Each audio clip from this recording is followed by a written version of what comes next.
Bienvenue dans Une minute, un livre, avec un épisode un petit peu particulier, puisqu'aujourd'hui on va inaugurer une nouvelle rubrique qui s'appelle IMM, sauf que cela ne veut pas dire In My Mailbox comme d'habitude, puisque je ne reçois aucun livre dans ma boîte à lettres.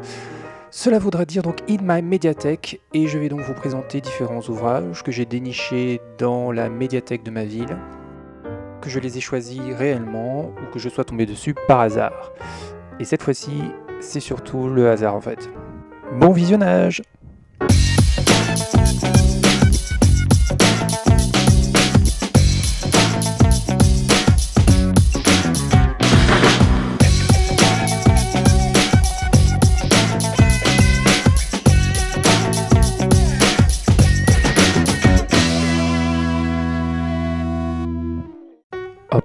Hop, tiens, ce nom me dit quelque chose.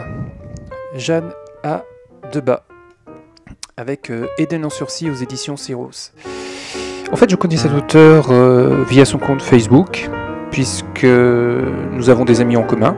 Je ne l'ai jamais lu, mais j'essaie de lire au maximum tous les auteurs que j'ai en amis sur Facebook. Donc ça va prendre du temps, mais petit à petit la liste diminue. Ce roman, donc Eden en sursis, est publié aux éditions Syros. C'est un livre de science-fiction évidemment. L'histoire est la suivante. On va suivre les aventures de Cléone, qui est capitaine d'un vaisseau. Elle a 15 ans. Et un jour, elle découvre que la météorite qui a déchiré la voile de son vaisseau est en fait une capsule de survie. Capsule de survie qui contient donc un individu, un garçon, qu'elle décide de sauver malgré la mise en garde de l'intelligence artificielle de son vaisseau. Et on va donc suivre les aventures de cette héroïne dans un monde un petit peu particulier et notamment sur Eden. Je vous en dirai plus une fois que je l'aurai lu. Ça a l'air d'être une aventure très sympathique ma foi. Sur l'étagère d'à côté, je tombe là aussi par hasard alors que je cherchais Victor Dixon, que je n'ai pas trouvé d'ailleurs. Je suis tombé donc sur Michel Piquemal et La pierre des deux mondes. Ce roman, publié aux éditions Tertium, raconte l'histoire de Yoel, qui est le fils du seigneur de Soba. Et ce garçon passe ses journées entières au bord d'une cascade qui s'appelle la cascade sans fond.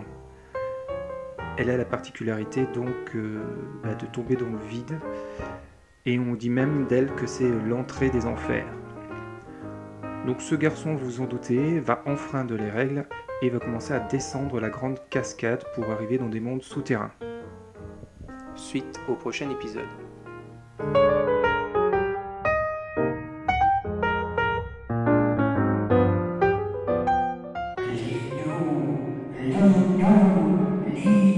Tiens, qu'est-ce que c'est? Dans le roman de Marc Lévy. Non, je ne vous lirai pas, vilain.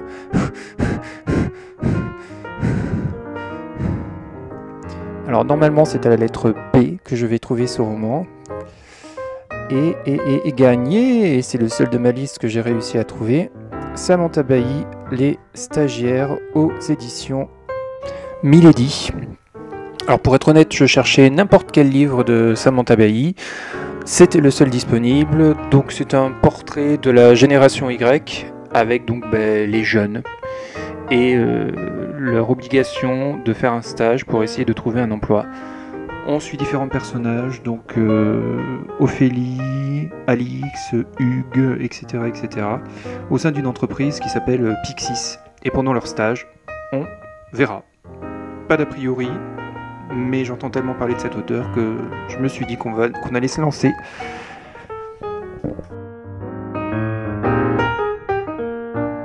Grande première pour moi pour la suite, c'est-à-dire les livres audio. Je n'ai jamais écouté le lire, je me suis dit qu'autant le faire lors des trajets pour aller au travail, et ça commencera donc avec Balzac, le chef-d'œuvre inconnu. Tout ce que je sais, c'est qu'il est lu par Michael Lonsdale, et que c'est un conte fantastique, qui est une belle méditation sur la création. Je ne sais pas du tout de quoi ça parle, c'est écrit nulle part, j'imagine que c'est tellement classique que tout le monde connaît l'histoire, sauf moi. Et là, ça ne se voit pas du tout que j'ai fait n'importe quoi avec la vidéo et qu'elle est à l'envers pour faire croire que j'ai tout réussi et que je voulais faire ce que je voulais. Dernière acquisition avec la métamorphose de Franz Kafka, lu par Hélène Loesser.